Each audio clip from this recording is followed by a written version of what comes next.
Pagsapit ng tanghalian, kanya-kanya ng luto ang mga bata ng Isla Sikulan.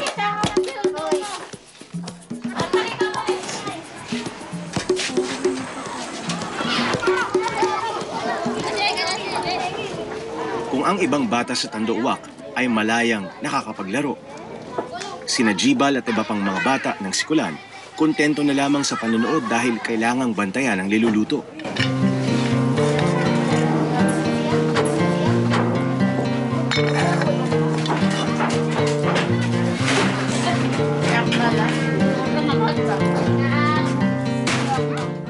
Ikaw yung ate nila, di ba? Hindi ba, hindi kayo natatakot pagka malakas ang alon? Hindi nakakatakot. Sanay na. Pero minsan ba malakas ang alon? Anong ginagawa niyo pag malakas ang alon? Natatakot siya. Natatakot na. Marunong ka ba lumangoy? Yung mga kapatid mo marunong lumangoy. Pero natatakot pa rin.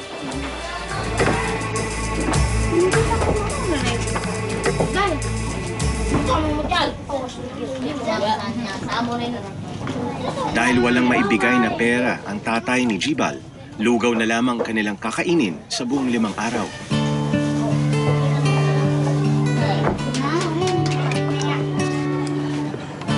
Yun ang kinakain nyo. Minsan may ulam, wala. Puro kanin lang.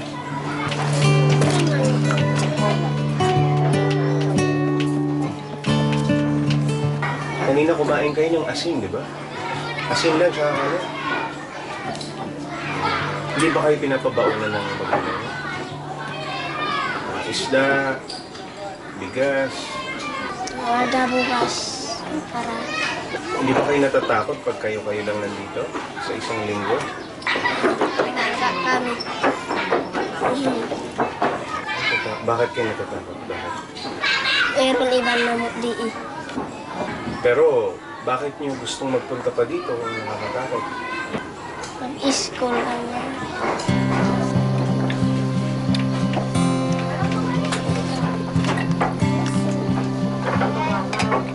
Hindi ka nahirapan?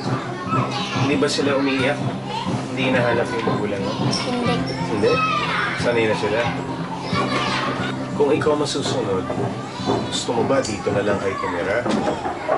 O nandito na lang yung magulang mo dito? Mas gusto mo yan? Marami sana akong gustong itanong kay Jibal, ngunit sadyang hindi siya palaimik. Bakit mo ba gusto mag-aaral? Nang mas tali. Para maging teacher. Kung maaari ko lang mahalukay kung ano ang iniisip ni Jibal, marahil makikilala ko ang batang nagtatago sa loob ng isang maliit na katawan na pilit ng pinatanda ng kahirapan. Dahil wala silang bangka, sasakyan papunta dito. Kulang sila sa panggastos.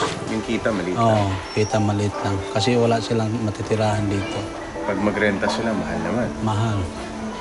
At saka ayaw naman ng taga dito, magpatayo sila ng bahay dito.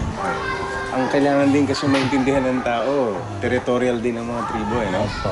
Pag tausog, tausog. Pag badyaw, badyaw. Opo, sir. So halimbawa, nasa teritoryo ng badyaw yung eskwelahan, mahirapan yung tausog na pumunta dito, di ba? Oo. Dahil malayo yung lugar nila. Malayong lugar. Hindi naman sila makakuha ng lugar dito dahil hindi sila badyaw din. Oo, yan ang problema ko sa... Okay, let us sing a song. Kumalang kita nyo, hap ko, hap ko, hap. Bukod kay Kap, ginagabayan din sina Jibal ng kanilang mga guro. Okay, kugdanan ni Nanser niya. Kugdanan. Ano masabi niyo dun sa mga estudyante niyo na nakatira sa Sikulan? Sabihin namin kahit ganun, kunting tiis na lang kayo, baka bigyan kayo ng paaralan, bigyan kayo ng yung guro diyan sa inyo, baka mayroon magtuturo sa inyo para hindi na kayo mahirapan punta dito sa amin. May sabihin ka ba kay Jibal, yung estudyante mo? May talino siya. Kunting sacrifice lang kasi grade 3 lang siya ngayon. Oo, who knows by chance maging katulad ko rin siya teacher. What is next? Okay, ba. Okay, ba. How do you spell Lady Lynn? The beginning of the class, yung na-observe ko sa kanya, mayain. Kahit alam nga yung answer, hindi sumagot. Siguro, nahiya siya first time niya pumunta dito sa nag-aaral sa Tandooa. Baka sabihin niya, hindi niya maintindihan ang sinabi ng mga kaklasan niya. Dahil yung mga kaklasan niya, yung mga badjaw. So sila tausog. Alip. Ba. But if they have their own school, mas simple ang buhay. Simple ang buhay. Tapos, ano ba nagiging role ng teacher pagka, kasi 5 days sila nagsistay sa dito, Tandooa. Wala silang magulang. Anong ginagawa ng teacher? Anong role niya dito? So, yung sa akin, puro advice sa kanila. Parang yung, kung makita ko maawa naman ko sa kanila.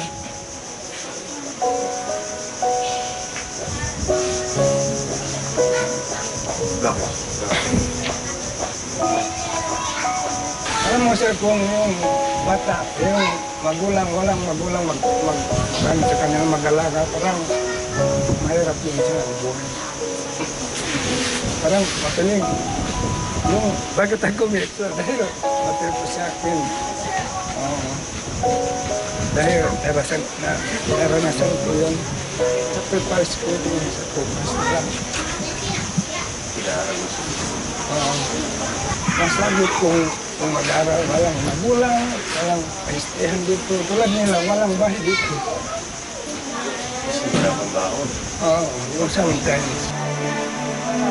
Itinuro rin nila sa akin ang dating tinutulugan ng mga bata.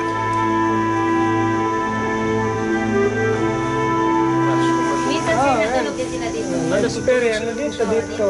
Sa loob na to. Sino? Lahat sila, lahat. Yung taga-sikulan, yung Kasi kulang. Dahil walang pamatirahan nila yung una. Yung una yung Wala, walang opening. pabahay. Nung wala pang barangay. nung opening. Opening. June. Yun lang to. Dito sila. For 3 months.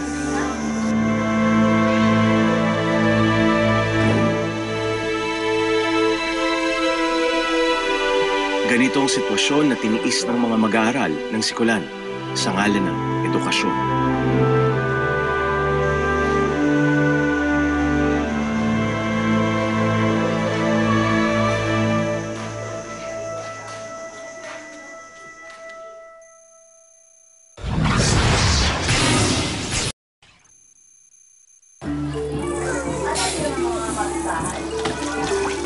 Pagdating ng alas 5 ng hapon, naghahanda na naman ang magkakapatid para sa kanilang hapunan.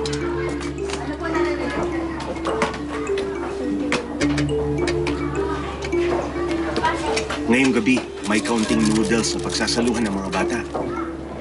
Binili ni na Lady Lynn ng noodles, kaya tinabi na muna ni Najibal ang lugaw na kanilang niluto.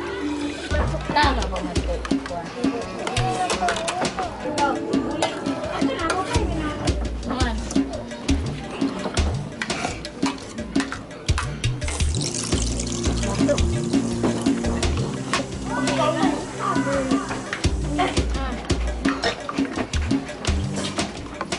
Pagkatapos kumain, ang ibang magkakapatid may toka sa trabaho.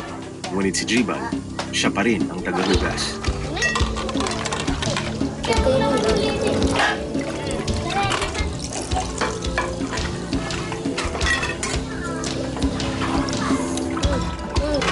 Pangarap ng mga guro dito sa Tandooa Elementary School na madagdagan sila ng mga guro.